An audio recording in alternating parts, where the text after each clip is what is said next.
Se está grabando la llamada. Bueno, muy buenos días, amados hermanos. Comenzamos nuestra última clase del curso de Reino de Dios. Vamos a pedirle a nuestro hermano Mario, que está por aquí a mi lado, que por favor nos dirija una palabra de oración.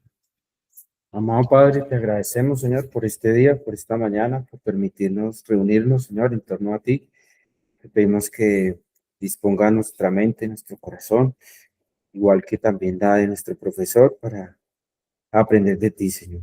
En el nombre de tu amado Hijo Jesucristo, amén. Amén. Muy bien, amados hermanos. Entonces hoy comenzamos nuestra última clase para concluir el curso, que es sobre el Reino de Dios. Estamos haciendo una precisión que el Reino de Dios es absoluto, tiene una presencia en la historia, pero se hace pleno, se hace absoluto y completo en la eternidad.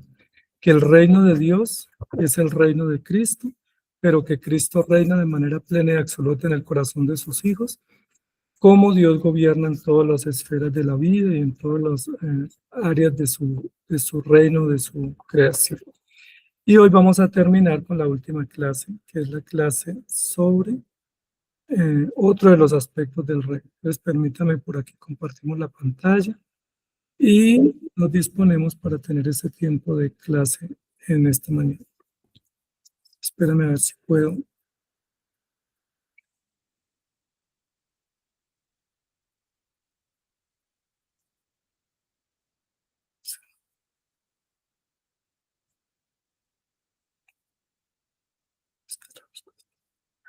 Sí. Ahí está. Sí, Listo. Listo, entonces ahí ya están viendo mi pantalla.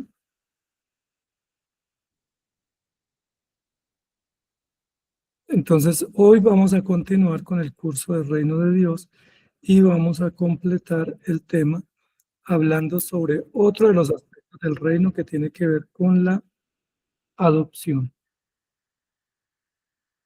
Que tiene que ver con la adopción. Que tiene que ver con el beneficio que nosotros tenemos. Entonces, hablamos primero sobre los aspectos propios del reino. Luego hablamos sobre la redención como el programa central en el reino de Dios. Luego hablamos de los beneficiarios directos, que es la institución, la iglesia como adoradora. Y hoy vamos a hablar de los beneficios que tenemos los que heredamos el reino de Dios. Es decir, qué beneficios tenemos, qué estatus, qué posición tenemos y cómo esa posición que Dios nos ha otorgado en Cristo nos trae un gran beneficio dentro del reino y nos hace partícipes de su propósito del reino de gobierno. Entonces vamos a entrar en materia hablando un poco sobre eso, que es el estatus. Me parece importante que hablemos de eso porque hay dos ideas encontradas. Generalmente en los conceptos de la vida y de la Biblia se presentan dos aspectos. Uno, para decir que tenemos un estatus demasiado alto, ¿sí? Como que somos casi reyes, casi príncipes, casi gobernantes. U otro, para decir que tenemos un estatus demasiado indigno. Es decir, como que no valemos nada, no somos nada, no servimos para nada. Y las dos ideas son contrarias porque no honran el principio de la escritura. Entonces vamos a hablar sobre el principio posicional, es decir, qué posición tenemos como hijos de Dios, cuál es la posición, el estatus que Dios nos dio para poder ser considerados parte, beneficiarios del reino, y cómo podemos con ese estatus o con esa posición poder honrar a Dios y poder cumplir los encargos que Él nos ha encomendado. Entonces, dentro de ese estatus, lo primero que tenemos que hablar es sobre la adopción. Nosotros no tenemos un estatus porque hayamos elegido a Dios o no conservamos una posición que nos la hayamos ganado por mérito. En el reino de Dios, las posiciones son otorgadas por el Rey o son otorgadas por el Redentor. Entonces, ninguno de nosotros pudiera decir, mi estatus es este porque yo lo conseguí con esfuerzo, con mérito, me lo gané, porque si no, no sería por gracia. El estatus o la posición que tenemos en el reino de Dios es otorgado por el mismo móvil del programa que es la gracia. Es decir, así como la fe es por gracia y la salvación es por gracia, el estatus que tenemos como hijos es por gracia. Entonces reinamos con Él por adopción. Y la adopción no es una elección nuestra, no es una disposición nuestra, sino que es una condescendencia de Dios y un beneficio que Él nos otorga por gracia. Entonces hemos sido adoptados. Los creyentes por gracia, que es la gracia de Dios que es infinita y que es abarcante, disfrutan una nueva y definitiva posición gloriosa y graciosa por medio de Jesucristo y para su gloria eterna. Entonces es importante que notemos eso para que no pensemos, como muchas veces solemos pensar, que tenemos una posición que nos hemos ganado porque nos hemos portado bien, porque hemos sido santificados, porque hemos asumido un compromiso adecuado. Así hiciéramos todo eso, no podemos adquirir o ganar o tener una posición meritoria, sino que el estatus que tenemos es gracia de Dios. Es por su obra preciosa y es a través de Jesucristo. De tal manera que ese estatus de hijos o ese honor de hijos le pertenece al Señor y la honra es para Él. ¿Sí? Él es nuestro Padre, pero nosotros tenemos que honrarlo por Él ser nuestro Padre, porque nos eligió sin ser hijos reales o hijos genuinos, nos eligió para ser hijos adoptados por el puro afecto, dice el libro de Efesios. Y por el puro afecto lo que dice es que no hay una razón distinta o no hay un móvil distinto que su propia misericordia o su propia compasión. Y eso es lo que nos hace hijos de Dios. Entonces, el mérito en el reino le pertenece al Señor y nosotros simplemente somos beneficiarios por voluntad dispuesta de Él, y esa voluntad dispuesta debe generar en nosotros gratitud y servicio abnegado, más no una exigencia o un reclamo como que merecemos algo. En cuanto a la adopción, podemos decir que es un acto espiritual donde los pecadores que han sido elegidos o incluidos dentro del programa de la salvación son hechos hijos de Dios. Esta es la buena nueva de la doctrina de la adopción, que es un acto de la libre gracia de Dios, por la cual somos los creyentes recibidos en el número de los hijos de Dios y tenemos derecho a todos los privilegios de ser hijos de Dios por condescendencia o por gracia.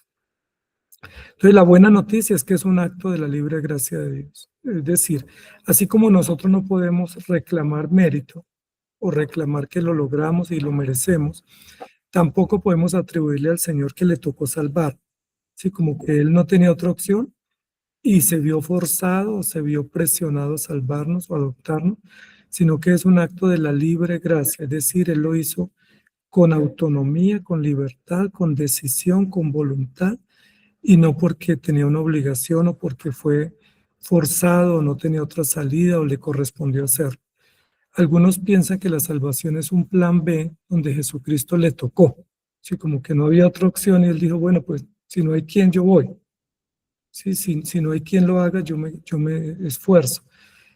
Pero todas las doctrinas de la gracia operan de manera libre, soberana, de manera consciente, de manera planeada en Dios.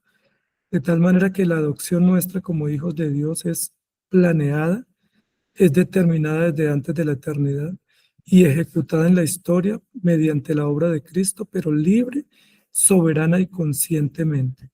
Y eso es importante entenderlo, porque Jesucristo no se vio forzado ni obligado a tener que adoptar. Es decir, que la adopción es un programa, es un plan en ejecución que cumple todas las disposiciones históricas y de un proyecto, de un programa que está en ejecución y que honra al Señor y honra el diseño, y de esa forma nosotros entendemos que no somos salvos o adoptados por carambola. O sea, como que, bueno, no sé, pero resulté adoptado. Sí, como que yo ni esperaba ni sabía, pero mire, como algo que al azar uno encuentra, ¿sí? Como cuando uno encuentra un billete en un bolsillo y dice, ves, yo no sabía que tenía esto y lo encontré. Y qué casualidad. No, la adopción es un plan y es de hecho el plan más estructurado en la historia de la redención y de la humanidad, porque es un plan eterno, es un plan soberano, es un plan precioso, es un plan que no tiene azar, que no tiene casualidad, que no tiene contingencia, sino que es un plan extraordinariamente perfecto y absoluto, sin margen de error. Dentro de ese plan de la redención, nosotros tenemos un Padre. Y el mérito o el beneficio de la relación de hijos es tener un padre. Nosotros casi siempre exaltamos la posición de hijos como si la posición de hijo fuera meritoria, cuando realmente la posición o la relación meritoria es la del padre. ¿Sí? Es decir, si somos hijos es porque tenemos un padre. Y si tenemos un padre, eso sí es meritorio, eso es honroso, porque no somos una generación sin padre. Recuerden que la sociedad hoy en día, dicen algunos analistas, está viviendo o experimentando una generación sin padre. Es decir, una generación que se crió sin padres, con padres ausentes o con padres presentes pero ausentes.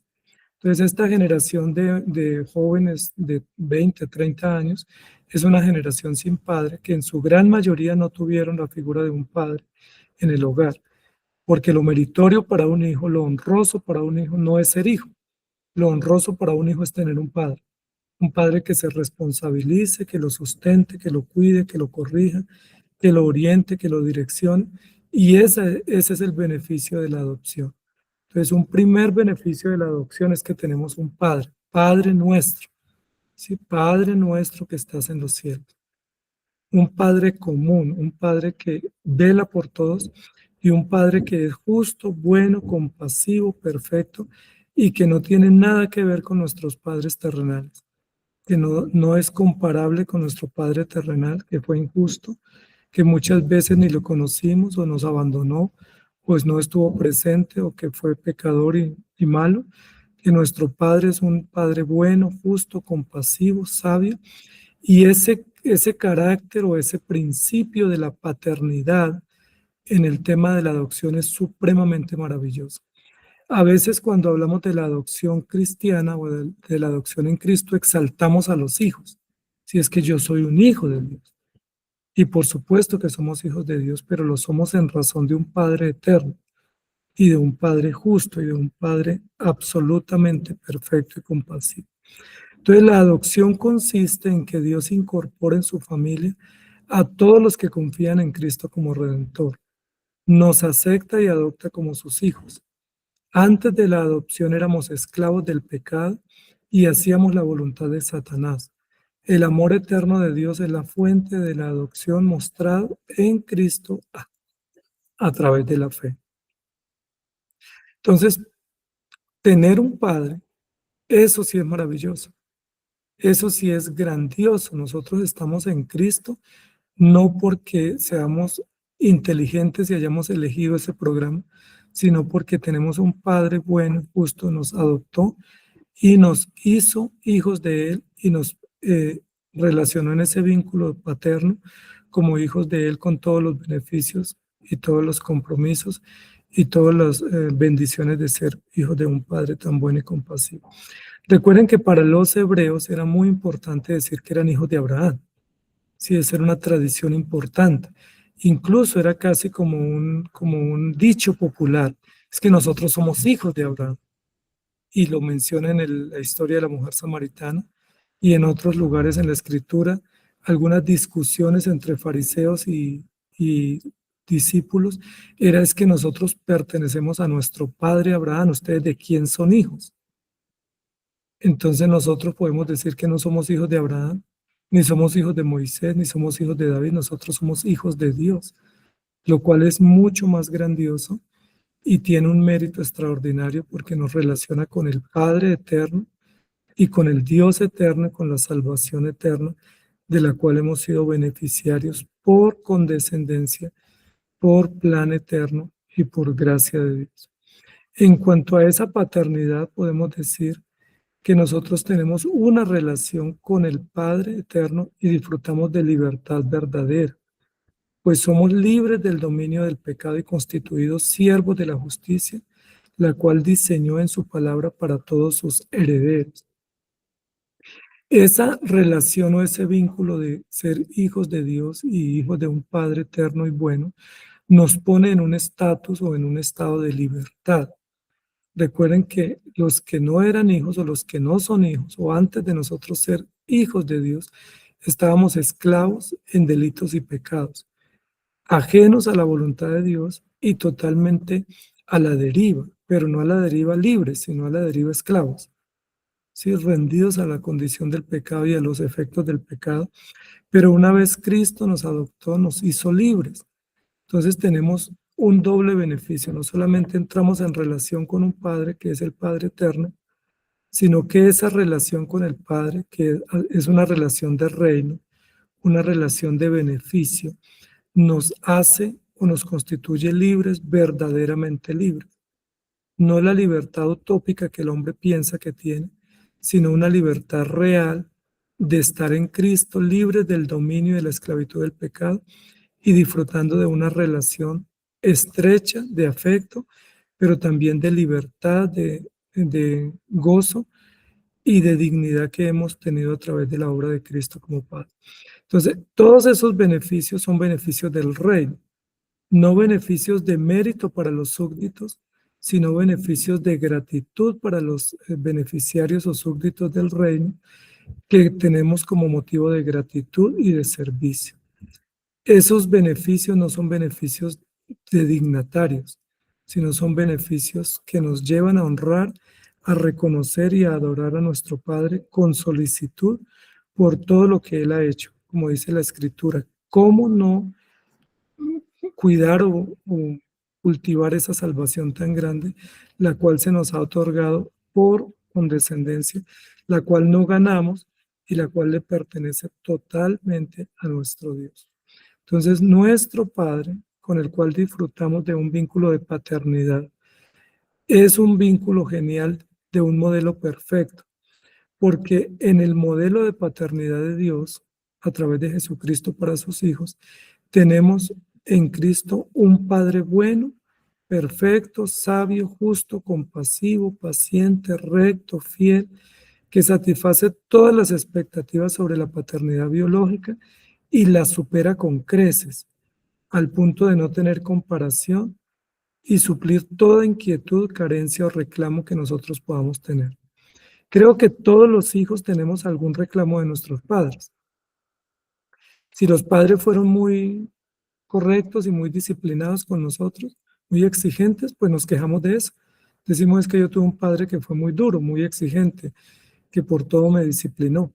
Pero si tuvimos un padre que fue más complaciente, entonces nos quejamos y decimos es que mi papá no me puso límite, no me supo corregir, me dejó como libre y yo me equivoqué.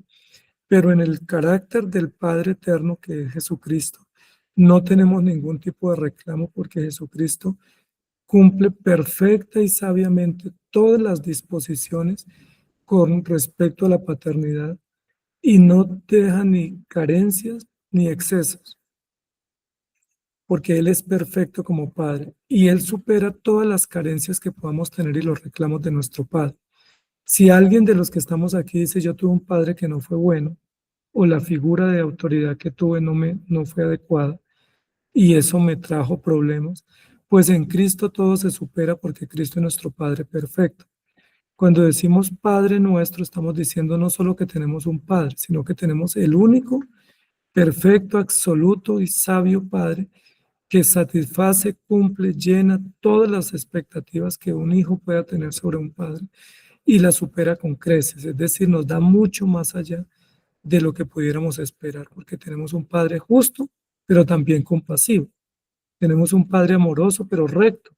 Tenemos un Padre que nos disciplina, pero también nos restaura y nos consuela. Recuerden que cuando el Padre nos corregía mucho íbamos a refugiarnos donde la mamá, pero el Hijo de Dios, cuando siente que es dura la disciplina, se refugia en el mismo Padre. No tiene una madre en quien refugiarse, se refugia en el Padre, porque ese mismo Padre que le impone la disciplina que es dura y severa, es el mismo que lo consuela. Ese mismo Padre del cual uno siente temor porque ha obrado mal, es el mismo que nos perdona y nos acoge. Entonces, la figura de la paternidad en la relación de la adopción es extraordinariamente maravillosa porque es uno de los estatus o vínculos más grandiosos que tenemos los creyentes para poder descansar y poder confiar.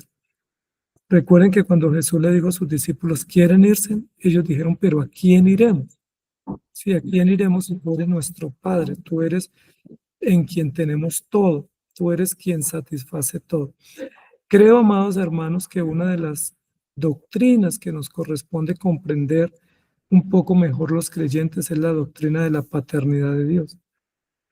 Porque por eso estamos denigrando del evangelio, viendo que Dios como que nos abandona, como que es injusto, como que se va y nos trata mal, incluso protestando de los hermanos, rompiendo vínculos con los hermanos, bloqueando a los hermanos como si no tuvieran ese hermano al mismo padre que lo defiende.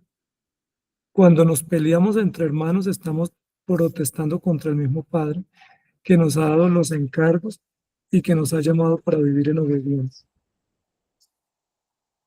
Entonces, otro de los aspectos importantísimos respecto a la paternidad y a la adopción tiene que ver con que tenemos y compartimos la misma familia. Es decir, no solamente tenemos una paternidad común, que es buena y justa, sino que compartimos una fraternidad. La fraternidad es la relación de hermanos, ¿cierto? Es decir, cuando hablamos de fraternidad estamos diciendo que tenemos o compartimos los mismos vínculos de hermanos. Y si tenemos los mismos hermanos es porque contamos con el mismo Padre. Disfrutar o tener fraternidad, es decir, relación de hermanos o relación de familia, es un beneficio que tenemos los creyentes. Y es un beneficio derivado de la redención. Es decir, como Cristo nos salvó, nos dio un Padre común, pero nos dio unos hermanos comunes. Así como compartimos el mismo Padre a quien podemos ir a darle quejas y decirle ayúdame, también compartimos los mismos hermanos que son defendidos y auxiliados por ese mismo Padre y con los cuales tenemos comunión. La comunidad y comunión cristiana que tenemos es con los hermanos que son hijos del mismo Padre. Es interesante porque con frecuencia los hermanos se pelean y los hermanos se pelean y se dejan de hablar, pero esos hermanos hablan con el mismo Padre y tienen al mismo Padre que los defiende. Es decir, termina siendo absurdo, ¿sí? Una torpeza, yo pelearme con mi hermano sabiendo que a ese hermano lo defiende el mismo Padre que me defiende a mí. Y que cuando yo le doy quejas al Padre, el otro hermano con el cual peleé también le da quejas al mismo Padre, y por más justa a mi razón que sea mi queja, pues ese Padre conoce qué es lo que hay en el corazón de cada hijo y sabe responder a la misma comunidad con sabiduría. Por eso dice la Biblia que debemos estar unidos y debemos conservar los vínculos de la fraternidad porque tenemos un Padre en común al cual no podemos engañar como diciéndoles que él me pegó primero. Sí, que era la discusión en la casa, es que él comenzó. Eso lo puedo decir yo y me parece justo, pero el Padre dice, no, ustedes son pecadores y ustedes lo que necesitan es arrepentirse. Entonces, contar con una fraternidad es maravilloso porque esa comunidad de creyentes es la familia de Dios y es la familia que Dios me proveyó para su propia gloria y para mi santificación. Esa comunidad de creyentes se caracteriza por lazos afectivos y de apoyo mutuo. Y esa comunidad de creyentes enfatiza o pone de relieve que necesitamos vivir unidos y vivir en responsabilidad y que todos los creyentes estamos llamados a fomentar sentido de pertenencia y de ayuda en la adversidad. Que la comunidad de creyentes o la familia o nuestros hermanos debe mantenerse unida en la fe y unida en la verdad y preparada para afrontar los peores momentos de persecución. Pero yo creo que a todos nos ha pasado que hemos dicho, a veces recibimos mejor comprensión y ayuda de los incrédulos que de los mismos creyentes. Y es posible que así lo veamos y así haya sido. Pero eso no es un mérito de la iglesia, es más bien un defecto de la iglesia. Que hayan personas impías que nos hayan comprendido y tratado con más compasión en un momento de dolor o en un momento de aflicción, eso no es mérito para la iglesia o para el impío, es una denuncia contra la iglesia, es una censura contra la iglesia que debiendo ser compasiva con los creyentes y debiendo auxiliar a los creyentes en los momentos de adversidad, más bien nos mordamos y nos comamos de envidia y de celos, y hayan pleitos al estilo de Evodia y Síntique, o hayan discusiones al punto de que nos abandonemos y nos tratemos como si fuéramos enemigos. Esa es una censura contra la iglesia porque la oración de Cristo es que se mantengan unidos y que se ayuden mutuamente aun si están en lugares distintos, que se mantengan unidos porque pertenecemos a la misma familia. Es importante eso porque pareciera hoy que la guerra entre iglesias o la guerra entre hermanos como que fuera normal y casi como que fuera permitida. ¿Sí? Como que usted de otro bando, entonces usted se lleva bien con los de su bando, con los de su tribu, con los de su grupo, pero con los demás no nos hablamos. Y a veces uno pregunta y dice, no, es que con ellos no nos hablamos, o es que con ellos dejamos de hablar. ¿Y cuál es la razón? No, es que estamos en una denominación distinta. Ese es un fenómeno que tiene que ver con el pecado nuestro, que debemos reconocerlo y pedir al Señor que nos ayude, porque en lo que dependa de nosotros debemos estar en paz con todo. Sin embargo, pues el pecado dificulta mucho porque por el pecado nosotros nos lastimamos, pero el deseo de Dios y el plan y la voluntad de Dios es que esas relaciones se vayan restaurando y que aunque no sean relaciones muy estrechas, por lo menos no seamos enemigos y podamos orar y podamos saber que estamos en la misma fe y que estamos siendo guiados por la misma palabra y guiados y cuidados por el mismo Padre. Entonces la fraternidad cristiana se distingue de cualquier otra fraternidad. Si una fraternidad, por ejemplo, de un equipo de fútbol, de una compañía, de una asociación, de un grupo de amigos, se distingue porque esta fraternidad cristiana supera cualquier otra fraternidad porque es un círculo de parentesco. Las otras fraternidades son círculos de parentesco por sangre o por afinidad de un deporte, de una asociación de proyecto o de amistad. Esta fraternidad le da unión Cristo y no es una fraternidad por asociación, sino por disposición soberana de Dios.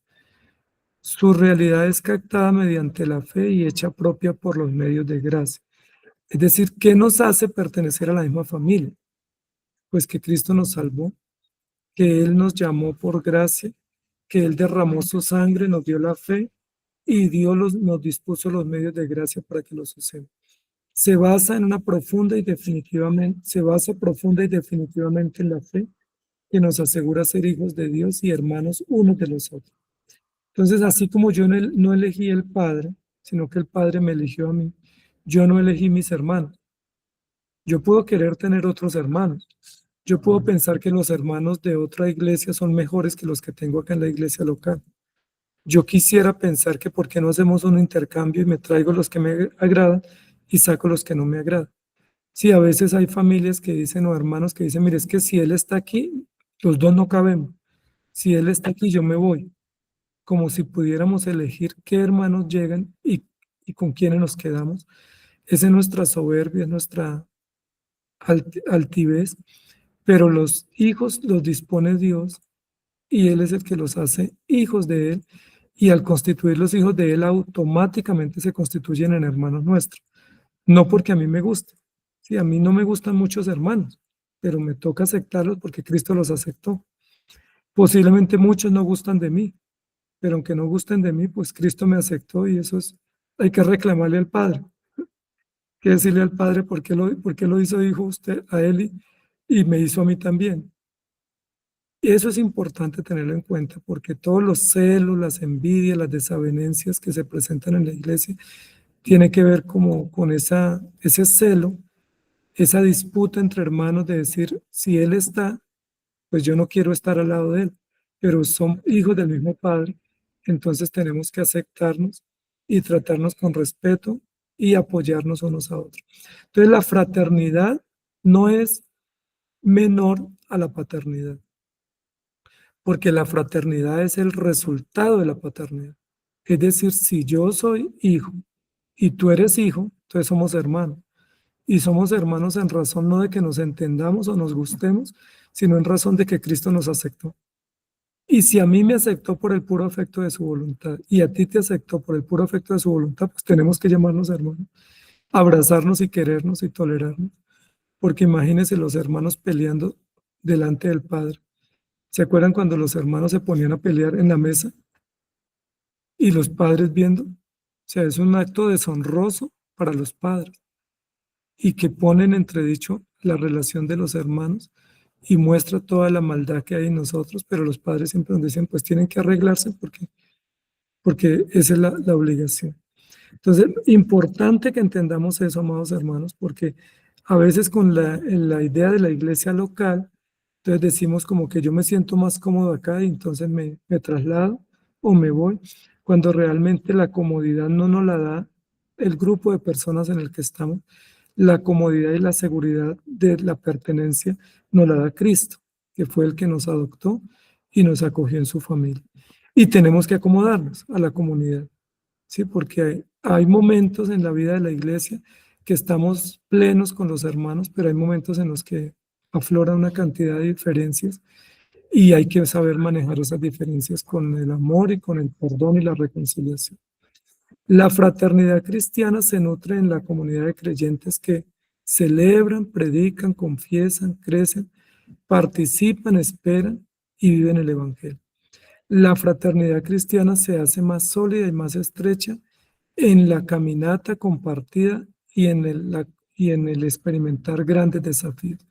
¿Cómo se fortalecen las relaciones de hermanos? Pues cuando afrontamos desafíos. ¿Sí? Cuando hacemos negocios salimos peleando porque queremos más ganancia. Pero cuando afrontamos desafíos, enfermedades, pruebas, divisiones, crisis, pues esas crisis fortalecen la unidad. ¿Sí? Cuando los hermanos se sientan a la mesa a recordar, pues dicen, mire que hace un año teníamos esto, mire que enfrentamos esta prueba, enfrentamos esta crisis. Y esa victoria o ese enfrentar desafíos y superarlos nos hace fuertes y nos hace crecer. A los discípulos los unió mucho más la persecución. La resurrección, la muerte y la resurrección de Jesús y el que los dejó solos los unió y luego la persecución los unió un poco más.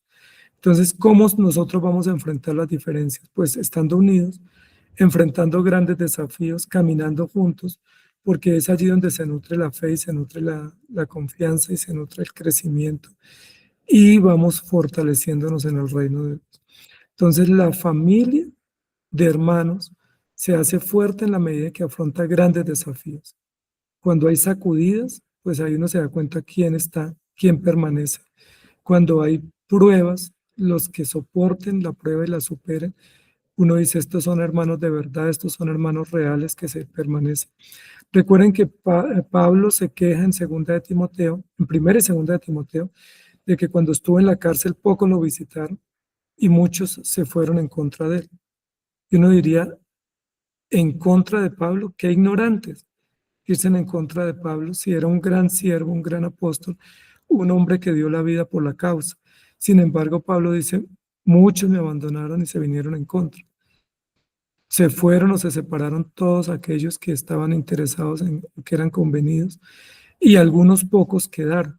Entonces, Pablo mismo nos da muestra de que en los momentos de dificultad es cuando se sabe quiénes permanecen y quiénes son solícitos al Padre y quiénes están con la camisa, como decimos, puesta hasta el final. Y eso es importante tenerlo. Entonces, el vínculo fraterno no nos lo da nuestra afinidad o nuestro deseo. No, es que qué bueno que este es mi hermano y me gusta, me agrada. El vínculo fraterno lo establece Dios a través de su palabra, que nos injerta en su pueblo y nos hace miembros de su familia para que disfrutemos y compartamos una misma relación y un mismo vínculo y lo conservemos con solicitud.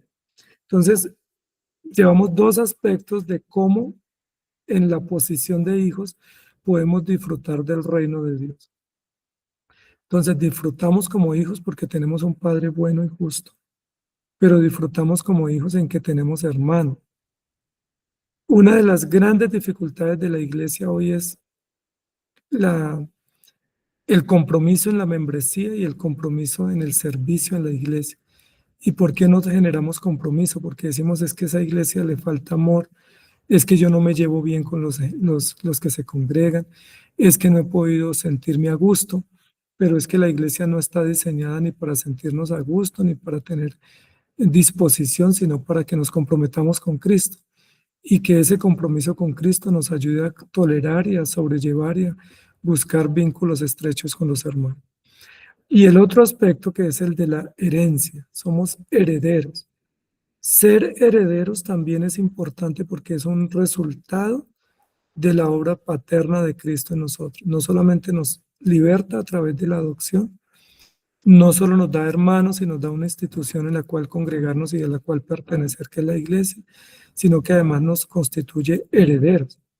Y recuerden que cuando los padres mueren, uno de los mayores conflictos es repartir la herencia, porque hay padres que quieren dejar la herencia a los hijos, pero cuando mueren, se ponen esos hijos en peleas, incluso pleitos legales y muchas otras acciones, porque todos quieren la mejor parte en la herencia. La Biblia dice que nosotros somos herederos de los bienes de Dios. Y eso es importante. ¿Cuáles son los bienes de Dios? Pues la vida eterna, la salvación, una relación estrecha e íntima con el Padre y con los hijos. Ser coherederos con Cristo es disfrutar de las promesas eternas y disfrutar del reino de los cielos y disfrutar de una comunión estrecha y eterna con el Padre. Es disfrutar de la nueva Jerusalén y de la vida eterna y disfrutar de la porción eterna que Cristo ha reservado para nosotros. Esa es la herencia. Nosotros a veces cuando hablamos de herencia pensamos que son bienes materiales, ¿no? Entonces, claro, yo quiero una porción más grande, porque yo soy tan ambicioso que siempre quiero tener más que otros. Y eso me da como el honor y decir es que yo, mire que yo logré más. Y cuando pensamos en que somos herederos, quisiéramos pensar que que eso es una competencia, a ver a quién le dan el anillo, a quién le da la corona más vistosa y quién tiene una silla más cercana. Recordemos que incluso los hijos de Zebedeo cayeron en esa trampa de ir en secreto a solicitar un puesto a la derecha y a la izquierda. Los demás ahí lejitos no hay problema, pero de que yo esté bien cerca, me siento muy agradecido. Pero la herencia que tenemos es una herencia gloriosa que nos pertenece por mérito y no nos pertenece por gracia de Dios y no por mérito, y que disfrutamos porque a Dios le ha placido darlo. Y esa herencia no es pertenencia nuestra, sino que es mérito del Señor. Me llama muchísimo la atención una figura que se presenta en Apocalipsis de los 24 ancianos, cuando dice que todos tenían corona, pero que cuando estaban frente al Cordero, ellos ni siquiera tenían la corona en su cabeza, sino que la tenían en sus brazos y la ofrecían o la rendían constantemente al Señor, diciéndole, porque tú eres digno y porque a ti te pertenece. Es decir, esa corona Dios se la dio a ellos, pero ellos ni siquiera la tienen en su cabeza, sino que la ofrecen como un tributo en honor al Señor, diciendo, esta corona es tuya, esta corona es gracias a ti. Y eso es lo que tiene que ver con la herencia. Cuando la Biblia dice que somos herederos, no es que somos herederos para decir, mire, esta porción me toca a mí y la voy a disfrutar a mi gusto. Sí, como cuando un hijo dice, mire, esto me lo dejó mi padre y esta es la herencia de mi padre, yo la voy a disfrutar, me la merezco. La herencia que tenemos en Cristo es una herencia para dar tributo a Dios y para rendir a Dios adoración por la eternidad. Es decir, son los bienes de Dios puestos a nuestra cuenta para que con esos bienes le rindamos gratitud y tributemos a Dios adoración con hechos y con evidencias. No para que digamos, mire la casita que me tocó, mire la morada que me construyó el Señor porque yo me la gané. Herederos de Dios se refiere a los creyentes que a través de la fe en Jesucristo son herederos conjuntos con Cristo y reciben una herencia espiritual. Al ser adoptados como hijos de Dios, los creyentes tienen acceso a todas las promesas y a los beneficios de la vida eterna, que es la inmortalidad, que es el disfrute de la Nueva Jerusalén, que es estar cerca del Señor por la eternidad y que es poder adorarle y servirle todo el tiempo. Nosotros normalmente decimos que servimos al Señor, pero en realidad aquí en esta tierra nos servimos del Señor. Sí, desde que nos levantamos hasta que nos acostamos, estamos abriendo la boca y estirando los brazos para recibir y servirnos del Señor. Posiblemente en la eternidad podremos servir al Señor, en realidad sin ningún interés egoísta, sin ninguna ambición, sin ninguna conveniencia, sino con total disposición y solicitud, honrando al Señor por lo que Él es y por lo que Él hace, no por lo que nos da, sino por lo que a nosotros nos corresponde. Entonces, ser herederos es poder entender que no tenemos mayor bien y mayor regalo y mayor porción que la que Cristo nos otorga. Que si aquí no tuviéramos nada, aquí tenemos mucho porque Dios nos ha bendecido, pero si aquí no tuviéramos nada, como dice la Escritura, desnudos nacemos y desnudos nos vamos. Si no tuviéramos absolutamente nada de cosas materiales ni de bienes materiales, pues con el solo hecho de tener un Padre y tener la garantía de la salvación somos millonarios o somos ricos. Sí, porque dice la Biblia que siendo pobres Él nos enriqueció con su riqueza espiritual. Por eso la Escritura en varios lugares dice, no se afanen por los tesoros temporales, porque las cosas temporales tienen un mérito de bienestar y no son útiles, pero en realidad el tesoro que nosotros abrazamos y el tesoro que nos sirve para la eternidad es Cristo. Sin embargo, ese es un tesoro que en teoría decimos que lo apreciamos, pero en la práctica no lo apreciamos, porque en la práctica estamos más en función de cosas materiales. Siempre estamos más en función del carrito, la casita, la herencia, la pensión, el arriendo, el saldo. Y eso muestra que realmente no estamos tan dispuestos a los tesoros espirituales. Cuando decimos que cuando la Biblia dice que el joven rico se fue triste porque tenía muchas posesiones, pues nosotros también nos vamos tristes porque no nos aumentan el salario, porque queremos que pasamos la hoja de vida a una empresa donde aspiramos mejor estatus y cuando no conseguimos ese estatus, pues nos ponemos tristes. Cuando no tenemos un resultado financiero, nos ponemos tristes. Nosotros nos quejamos del joven rico, pero nosotros obramos de la misma manera, porque nuestro corazón está pegado a la riqueza. Cuando tenemos una pérdida financiera, eso nos dolemos y nos lamentamos mucho. No podemos decir, como dijo Job, Jehová dio y Jehová quitó. Nosotros decimos, eso me lo quitó un vivo que me robó, o el gobierno con sus impuestos. O sea, no podemos realmente descansar en el Señor, en una herencia, como dice el apóstol Pedro, inmarcesible, una herencia incontaminada, una herencia eterna, reservada. Para nosotros cuenta mucho las cosas materiales. De hecho, cuando un creyente da testimonio de cómo Dios lo ha bendecido, cuando él dice es que Dios me ha bendecido mucho, ¿qué es lo que él está diciendo? ¿Sí? Él cuando dice es que Dios me ha bendecido, yo comparto de lo que Dios me ha bendecido, no está diciendo que comparte promesas y comparte gozo eterno. Lo que está compartiendo es dinero, lo que está compartiendo son bienes. Y esas son bendiciones del Señor, claro que sí, pero son bendiciones temporales. Recordemos cuando Satanás le dice al Señor, Job te sirve porque tiene las manos llenas. Job no te sirve de balde. Si Job te sirviera de balde, pues eso sería meritorio, pero Job te sirve porque tú lo llenaste de bendición. Quítele todo y verá que él reniega. Entonces, es importante que tomemos conciencia de eso. Entonces, la herencia es garantía de vida eterna y una promesa por la fe en Cristo. Los creyentes son vistos como receptores legítimos de las promesas y de las bendiciones de Dios, lo que refleja su relación con Él. Esta condición de herederos asegura que los que son hijos de Dios tienen esperanza sólida y anticipación firme de las bendiciones venideras. Recordemos lo que dijo Job en alguno de sus episodios del sufrimiento. Dice, aunque él me matare, en él esperaré. Aunque él estuviera en contra, todos los amigos le dicen es que Dios está en contra suya, porque usted se ha portado mal. Y Job le responde, ok, si él estuviera en contra de mí, seguiré esperando en él. Y aunque esté en el polvo, él me levantará.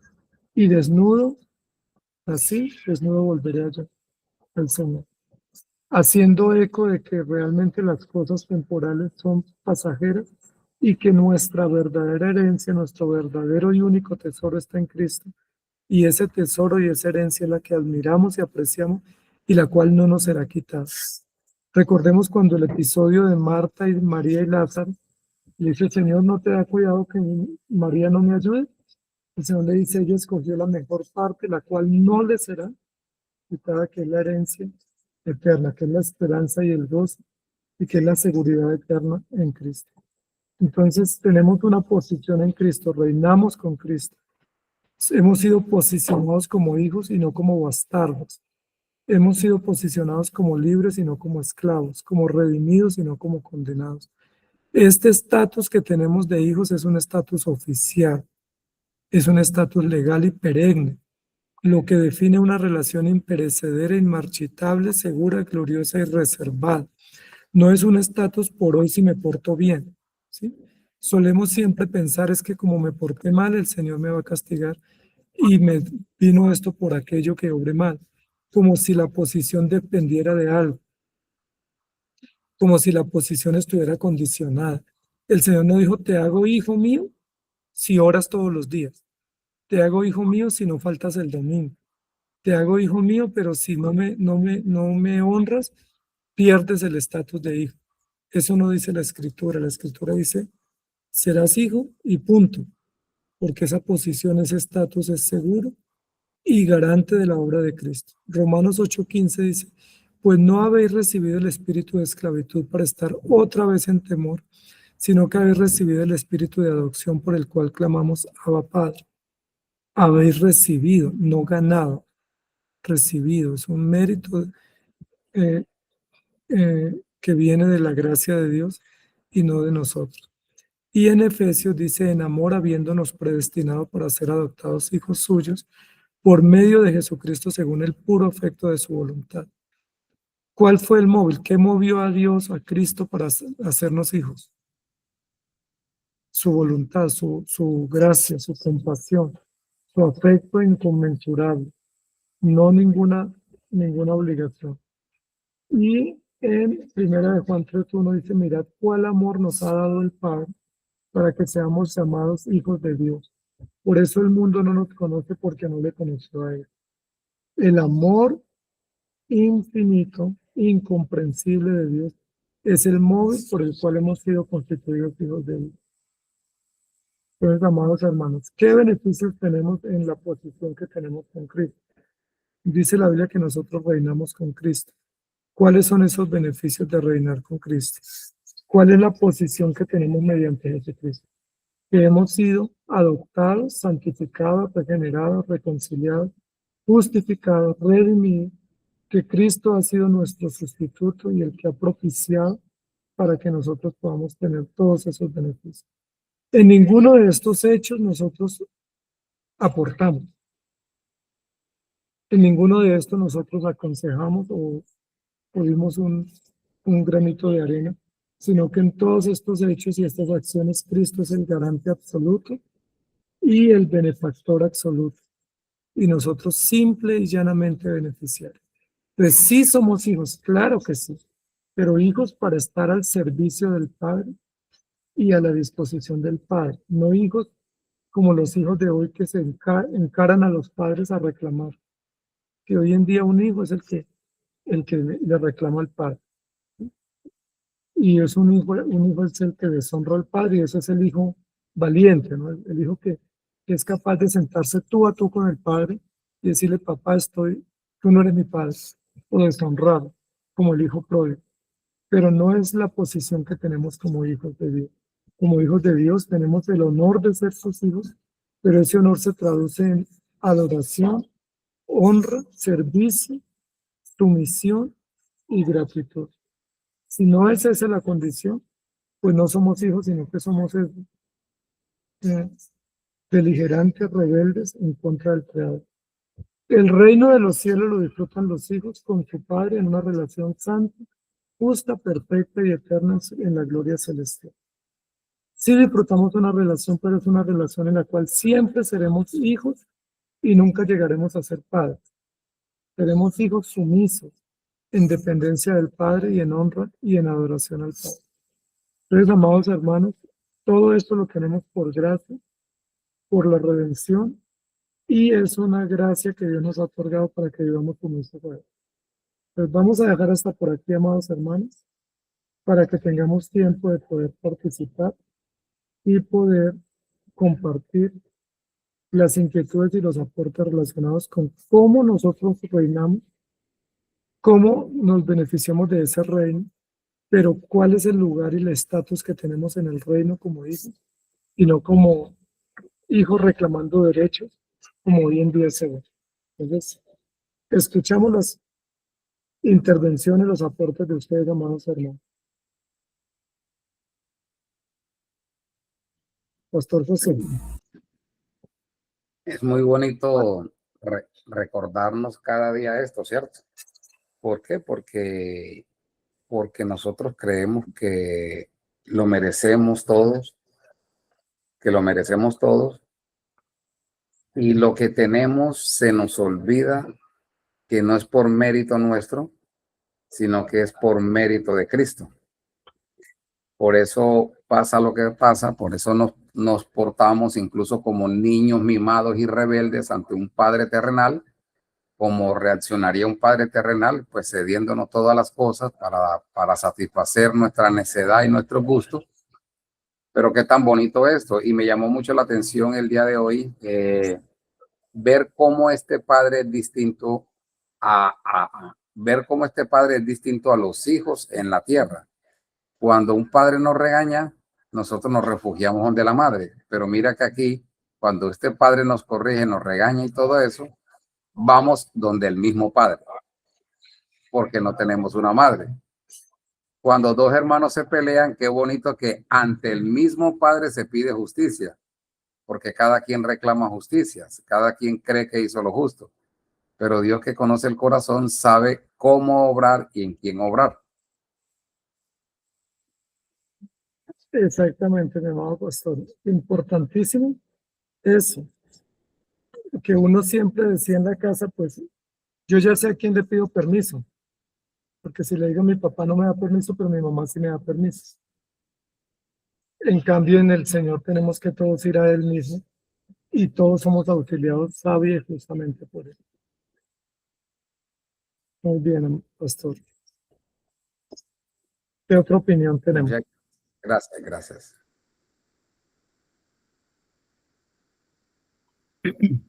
Pastor, en la iglesia se ven liderazgos de personas que pues, se dicen pastores y buscan tener como la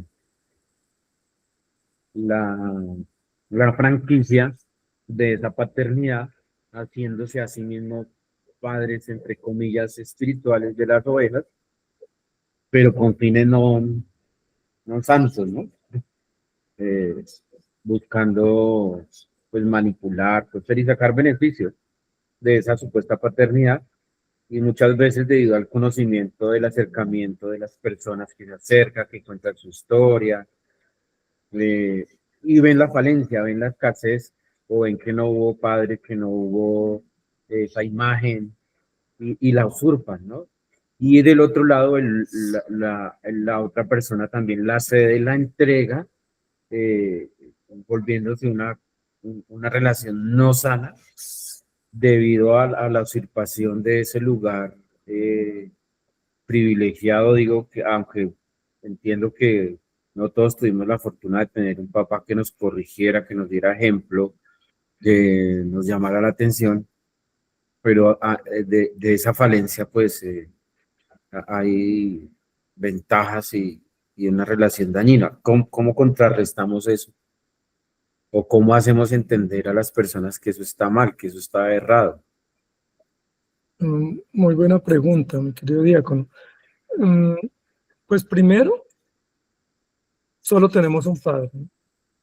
Y en la relación de la pertenencia a la iglesia, el padre no es el pastor ni los líderes, y el padre es celestial. El padre es eterno y es el padre nuestro. Entonces todos nos debemos a un mismo padre. Indudablemente, por el pecado, todos tenemos carencias o tenemos quejas. Sí, o tuvimos una madre exigente o un padre ausente, o tenemos unos hermanos duros o circunstancias difíciles, todos. No hay nadie que llegue pleno a la vida cristiana. Todos llegamos quebrados porque tenemos historias y realidades dolorosas. Entonces, lo que hace el Evangelio es restaurar y suplir todo eso a través de Cristo y a través de una comunidad que es la iglesia. Cristo suple por gracia a través del Evangelio todas las carencias, restaura, pero también a través de los medios de gracia y de la comunión cristiana. No podemos pensar que una persona nos puede satisfacer lo que la vida y las circunstancias nos han quitado, nos han dañado, y mucho menos que el pastor. Entonces, lo que tenemos que hacer, por ejemplo, en el caso nuestro como pastores, es llevar a los creyentes a Cristo, nosotros mismos ir a Cristo, para que Cristo sea el que restaure, el que sea el que nos llene. O sea, la tarea mía como pastor es llevar a todos a Cristo, ir juntos a Cristo, para que Cristo nos llene y nos restaure y nos cuadre, porque estamos quebrados.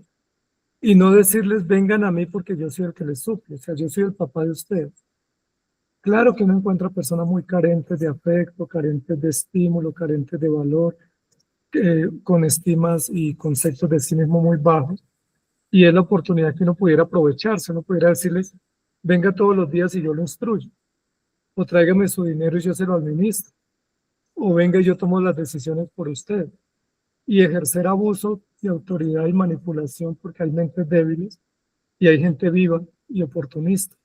Pero pues eso es un mal hecho, porque no, ningún hermano en la iglesia, por más sabio que sea, puede ejercer un rol de mayor autoridad, porque la autoridad en Cristo es igual que todos. Todos tenemos acceso al mismo Padre con los mismos beneficios. Entonces, eso de pensar que yo soy el papá de todos, pues ese es un complejo, que es el complejo de padre, y de pensar que yo puedo suplir a todos y que soy como la gallina que los acoge y que soy el papá de ustedes. Esa no es la función de un pastor, porque el pastor lo que hace es proveer, llevar y acompañar, más no eh, atribuirse un derecho que no le corresponde. Y de hecho, quien hace eso tiene muchas carencias, ¿no? Como el que lo permite. O sea, no sabe uno quién tiene más carencia. Si el que quiere estar lleno de hijos, pensando que todos le dicen padre, o el que le dice padre a otro pensando que ese suple las carencias que su padre físico no le pone. De hecho, todos tenemos carencias de nuestros padres. Por buenos que hayan sido, tenemos reclamos, y todo eso lo tiene que suplir es el Señor a través del Evangelio, porque es como cuando uno tiene quejas de la esposa, ¿quién le suple eso? El Señor. Cuando uno tiene quejas de la vida, el Señor le suple, porque el Señor suple todo lo que no nos satisface la vida temporal, nos lo satisface Cristo a través del Evangelio. Entonces es un fenómeno pensar que el pastor es el padre, o que yo soy padre espiritual de alguien. Yo soy un instrumento para ayudar a alguien a traerlo a la fe, pero yo no soy padre espiritual. Ese concepto es errado, ¿no? Ese concepto es místico y es peligroso. Es que él es mi padre espiritual o como mi padrino. No, no tenemos padres espirituales. Nuestro padre es único y se llama Jesucristo. No hay un padre espiritual que le debo mayor respeto porque me presentó el Evangelio. Entonces, no sé si ahí resolvemos un poco, Sí. mi querido diácono. Claro que sí, pastor, gracias. El vínculo que tenemos en la iglesia entre todos es de hermanos. O sea, el pastor es un hermano más, si no es un dignatario con mayor honor, con mayor estatus. Dice la Biblia que tiene un doble honor debido a la predicación, pero el honor es respeto, no es que tenga más autoridad ni más vara con el de arriba, ni que pueda tener mayores alcances, porque eso a veces se cree que el pastor tiene más puntos, y eso es un peligro pensarlo, porque esa hegemonía termina siendo dañina. Los pastores somos siervos iguales, incluso a veces con más necesidades. Gracias, pastor. Incluso la Biblia dice, no llaméis Padre vuestro a nadie en la tierra. ¿Sí? Muy bien, ¿qué otro aporte tenemos? Andreita, puedes intervenir, nos gustaría escuchar.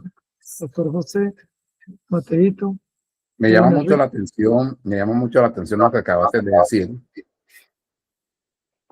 porque es un gran error de muchos hermanos decirle a uno, no es que tú eres mi padre espiritual. Y es verdad, no es mi padre espiritual, nosotros somos un hermano más. ¿Cierto? Y de pensar, pastor, que somos padres de la gente, ¿no? Entonces, como que uno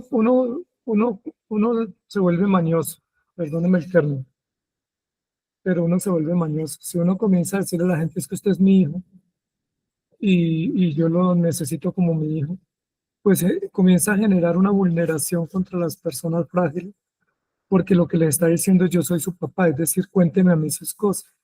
¿Y para qué un creyente le va a contar a uno las cosas que está enfrentando?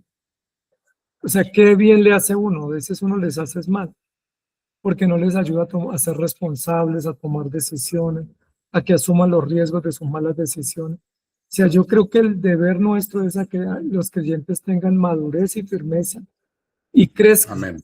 Así como un padre está comprometido en que su hijo crezca y se independice y tome fuerza, así debe ser la tarea de una iglesia, ayudar a que los cristianos maduren. Pero si hay una dependencia nociva, pues no se aporta para la madurez, sino más bien para la dependencia. Es Porque correcto. imagínense uno con hombres de 40 diciéndole que yo soy su papá. Venga y me cuenta todo, venga y yo le ayudo a administrar su dinero, venga y yo le ayudo a tomar decisiones. Pues no, más bien usted ya es un hombre grande, toma decisiones, ya usted sabe lo que hay que hacer. Esa figura de que somos, y que somos como pastores, somos padres de todos, es una figura muy controladora y muy Muy. hegemónica que causa mucho daño. Y bastante daño, pastor, porque mira que muchas personas quieren que los pastores le resuelvan los problemas que tienen, ¿cierto? Y se apegan mucho a eso. Y eso está bien, pero se están volando la primera fuente. Y la primera fuente es ir a Dios y contarle las cosas. ¿Qué hace Dios? Por medio de los instrumentos que es la iglesia, le da respuesta a ese hermano. ¿Cierto? Exactamente. Claro, yo siempre le he dicho a la iglesia, es que Efesios 4 es muy claro. Dios les ha dado pastores para la capacitación de la iglesia. Pero ¿qué quiere la iglesia? Que el pastor lo haga todo, que el pastor le capacite a los hijos, que el pastor le capacite a la mujer. Si tiene algún problema, vaya usted y hable con ella, vaya y hable con mis hijos, vaya y hable con fulano. No, eso te toca a ti como padre y a ustedes como esposo. Cuando ustedes no puedan, bueno, ya acuden acá. Exacto. Incluso algunos pastores que han enseñado que ellos son los que por ellos pasa todo, entonces le dicen, yo tengo que hablar con su hijo. Es correcto. Nosotros en la iglesia, por ejemplo, enseñamos lo siguiente, que mientras los hijos no han hecho confesión de fe, que es más o menos a los 12, 14, 15 años, esos hijos son total responsabilidad espiritual de los padres, porque están bajo el cuidado directo, exclusivo de los padres. Yo no puedo intervenir, puedo dar consejos a los padres, pero cuando ya los hijos se hacen miembros oficiales de la iglesia mediante la confesión de fe, en el caso de nuestras iglesias, a partir de los 12 o 14 años, ya se pueden ser llamados la atención por los ancianos.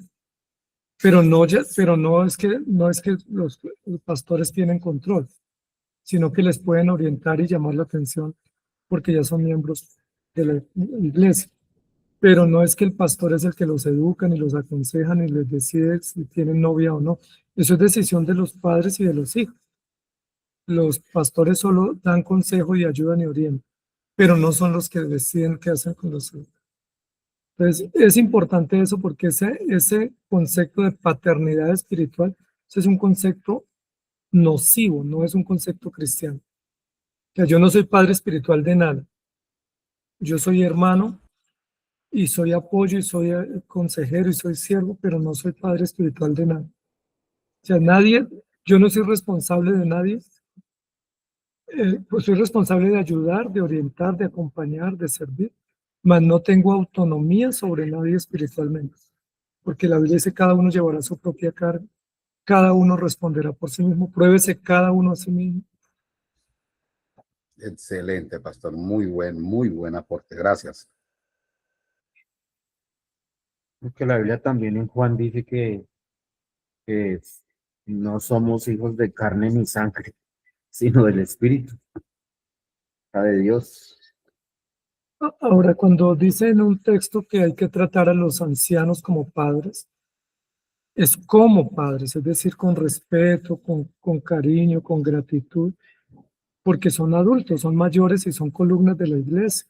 Si yo no puedo venir a enfrentarme, a alegar con una anciana de la iglesia, con un hermano mayor, simplemente porque me parece que él es un viejito, estorbo. No, yo tengo que respetarlo y tratarlo con consideración porque él es más sabio y él es un hermano de la congregación que tengo que admirar como padre. No es mi padre, es como padre. O cuando habla de los pastores que han dado ejemplo, dice que hay que admirarlos y respetarlos porque han sido ejemplo de la grey, pero no dice que son el papá o la fuente del conocimiento. Hay que admirarlos y agradecer por lo que ellos han hecho. Pero el honor de padre es único para nuestro Padre Celestial.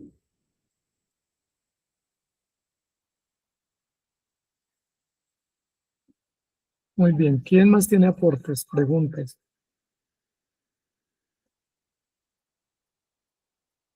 Miguelito.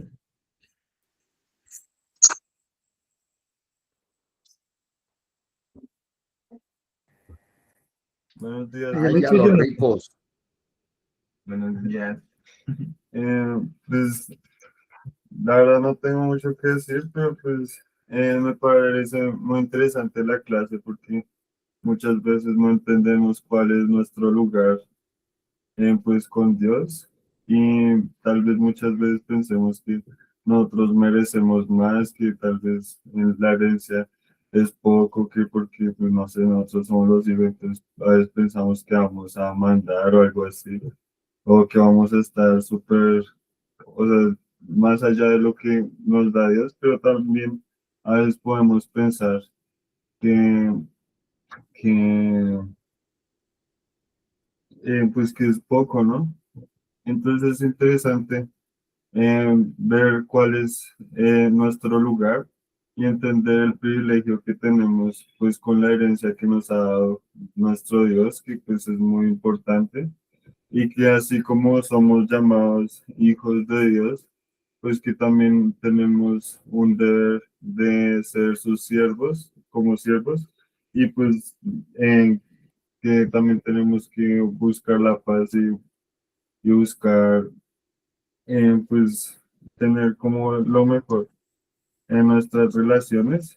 Y también me parece interesante pues que nuestro Dios como Padre pues es el modelo perfecto, ¿no? Y pues en la Biblia tenemos todo lo necesario para, pues, para instruirnos. Y ya ese sería mi aporte. Ok, Jonathan, muy buen aporte. Tenemos justamente lo que Dios nos dio y eso es suficiente, ni más ni menos. Y eso nos debe llevar a estar agradecidos y a servir a nuestro Dios. Valorar la herencia es importante porque a veces la despreciamos. Recuerden que en la parábola del hijo pródigo, los dos estaban mal, ¿no? El hijo menor porque deshonra al padre, diciéndole, dame lo que me pertenece. Sí, como que yo veré cómo la administro a mi manera. Y fue y vivió perdidamente. Y el hijo mayor porque pensaba que él tenía más mérito por estar en la casa, diciéndoles que tú nunca me has dado nada para disfrutar con mis amigos, cuando él ya disfrutaba de la comunión de la casa. Entonces, los dos hijos estaban mal y los dos deshonraron al padre, uno viviendo perdidamente y el otro pensando que él tenía más derecho y deshonrando al padre cuando dice, ¿cómo así que este sinvergüenza vino, se gastó todo y a él sí lo recibe con fiesta? Cuando el padre puede y debe y sabe hacer sabiamente lo que es correcto y nosotros no tenemos por qué estar con queja. Como decir es que si viene este hermano a la iglesia yo me voy. O sea, ¿qué le estoy diciendo al padre? Eso dice el hermano mayor, ¿no? Si él llega, yo me voy porque no cabemos los dos, pero es que, ¿cómo le decimos al padre? Si el padre tiene la potestad de injertar en su pueblo a quien él quiere, ¿sí? Hay personas que nosotros no queremos, pero si Dios los injerta en su pueblo, ¿qué hacemos? Pues son nuestros hermanos y tenemos que apreciarlos. Y hay que disfrutar con ellos. Muy bien, Miguelito. No, a mí me gustó mucho la clase también. Y sí, yo pienso es también como lo que dice la parábola, que uno peca es porque uno piensa que uno se merece todo lo que tiene, lo que Dios le da. A veces uno dice, no, es que yo soy muy inteligente, entonces yo merezco tantas cosas, merezco tener buenas notas, pero no, todo lo que uno tiene, todos los dones, todas las habilidades, todos los bienes materiales, todo absolutamente le pertenece a Dios y pues tenemos que vivir para glorificar a Dios con todo lo que Él nos ha dado. Y aún más que tenemos todo el reino, que tenemos esa heredad que nos ha dado Dios, esa herencia y que no merecemos en lo absoluto. Entonces me parece como muy importante uno vivir siempre reconociendo que todo lo que uno tiene es de Dios y vivir con mucha gratitud. Me parece como eso muy importante y muy bonito. Exactamente, Miguelito. Entonces esa perspectiva es importante porque una perspectiva de que lo que yo tengo me pertenece, pues es errada, porque nos creemos dueños y administramos a nuestra manera. Pero la otra idea ahí es pensar que no tenemos nada, que somos miserables, que es una idea que algunos sectores del evangelio, pues, evangélicos han adoptado, que entonces somos miserables, somos pordioseros, somos de, de los hermanos descalzos, los hermanos mendigos, los hermanos de la caridad. Pues eso también es una visión miserable del evangelio, porque no somos así, Dios nos ha bendecido, nos ha dado una posición y un estatus ninguno de nosotros duerme en una alcantarilla. Ninguno de nosotros anda desnudo, ninguno de nosotros anda recogiendo comida en una caneca de desecho. O sea, somos bendecidos y esa bendición es honra al Padre, porque un padre que tenga los hijos descalzos, los hijos desnutridos, los hijos con hambre, pues eso es una deshonra para el Padre. Nosotros no estamos así, entonces tenemos un Padre bueno y justo, pero a veces se quiere dar la idea de que somos como miserables, hermanitos descalzos y pordioseros. No, somos bendecidos porque Dios le ha placido, pero la bendición nuestra no se mide por las cosas materiales, sino por la gracia y la bondad que Dios ha tenido en perdonar. Entonces, muy bien, muchas gracias por sus aportes. Ustedes son muy viciosos. Vamos a ver si Mateito está por acá, tiene preguntas, aportes. Andreita. Buenos días. Andreita, acá se alegró un corazón apenas la vio. Pues, pastor, nosotros pienso que lo que pasa en la iglesia es que nosotros queremos ver a nuestro pastor como nuestro padre, sobre todo en el caso de nosotros las mujeres, es que cuando estamos solas, cuando hemos criado hijos solas y de pronto llegamos a la iglesia y vemos esa imagen de pastor y sobre todo cuando está Navi, el pastor en la palabra, pues uno como que esa situación de no tener quien le ayude a uno como a guiar a sus hijos, uno cae en esa situación, pero también es culpa de uno porque uno no debe permitir que a la casa de uno, a los hijos de uno, se los eduque otra persona. Pues si quiso Dios que uno no tuviera un esposo, un padre para que le ayudara a criar sus hijos, pues uno para eso tiene el Señor, para guiarse por su palabra. En cuanto a los hermanos, pues uno queda un poco triste cuando se da cuenta y empieza a ver que como que empiezan a herirlo a uno. Y pues hace poco mi esposito me decía, no tenemos nuestra dignidad y nuestra honra, nosotros no la tenemos que defender. Es nuestro Señor el único que nos defiende y que nos cuida y nosotros no tenemos que hacer nada ni decir nada, aunque uno se llena de rabia y quisiera ir a confrontar. Pero pues mi esposo muy sabiamente me decía, tranquila amor, eso no se puede pasar, pero eso también me hace pensar algo. No es solamente la honra mía o mi dignidad, diga yo entre comillas, porque finalmente es la del Señor, sino que también la del otro hermano, porque uno también se levanta en contra, en ira, en rabia, y quisiera ir a confrontarlo, y quisiera ir como a poner en clara las cosas. Pero ya uno, imagínate con esta clase del Señor todo lo que le enseñaba. Entonces sí, permitimos entrar y no deberíamos hacerlo, sobre todo las mujeres cuando estamos solas, no deberíamos hacer eso, porque pues nuestra confianza debe estar pues puesta en el Señor y nuestra fe y todo eso. No sé qué pasa con nosotras, somos como el diseño tan diferente al hombre. Entonces, sí deberíamos aprender a confiar más en el Señor y saber que nuestro esposo y el padre de nuestros hijos siempre es nuestro Señor, pues para eso el Señor nos escogió, para eso nos redimió, para eso. Y pues nada, confiar en Él y esperar en Él es lo único que deberíamos siempre tener. Siempre va a haber buen cuidado del Señor de nosotros, ¿no? Y nada, gracias por la clase, pastor. Ok. Sí, Andreita, muy bien, muchas gracias. Pero Victoria y Sarita. ahí ya ese padre sería abuelo, ¿no? Que le está aconsejando a uno los hijos de uno. Sarita. Entonces, muy interesante eso porque yo creo que todos tenemos que ir a la palabra. Cuando la Biblia dice que el verdadero pastor es Jesucristo, el verdadero padre es Jesucristo, el verdadero amigo es Jesucristo. O sea, todas las tareas las realiza plenamente Cristo en nosotros y para eso tenemos el Evangelio. Recordemos que en 2 de Timoteo habla de unos engañadores que van de casa en casa y engañan a mujercillas, que con facilidad son vulnerables. Y una de las formas como uno en la iglesia puede ejercer control o autoridad es manipulando las mentes débiles. Y yo creo que una tarea de un pastor es ayudarle al débil a que se fortalezca, que aprenda a tomar decisiones, a que aprenda a tomar resoluciones, a que asuma responsabilidad y no aprovecharse de eso, ¿sí?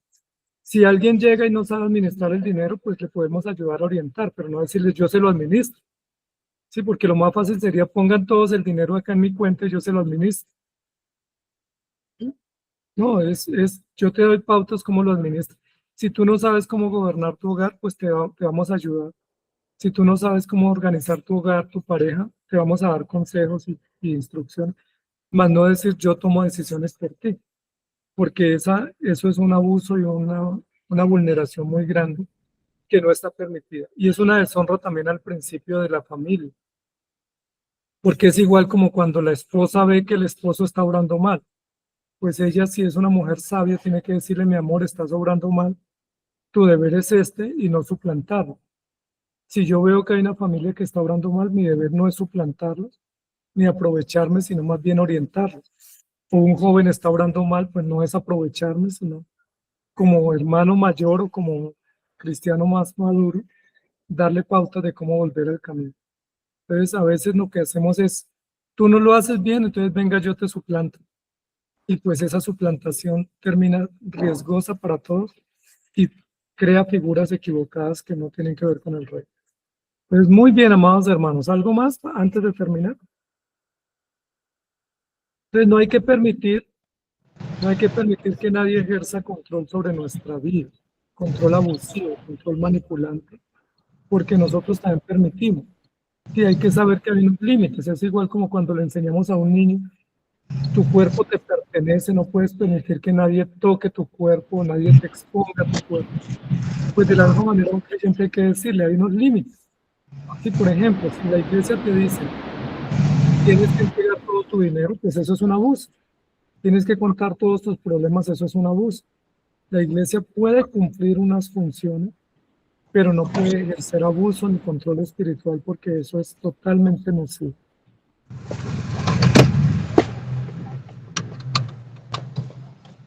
Muy bien, ¿quién más? Terminamos. Muy bien, vamos a pedirle entonces a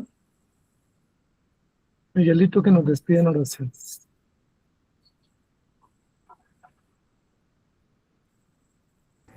Sí, señor. Señor, te damos muchas gracias por este día. Te damos muchas gracias, Señor, por esta clase en la que nos permites participar. Estamos muy agradecidos contigo, Señor. Te damos gracias, Señor, por todo lo que nos has permitido aprender hoy, Señor.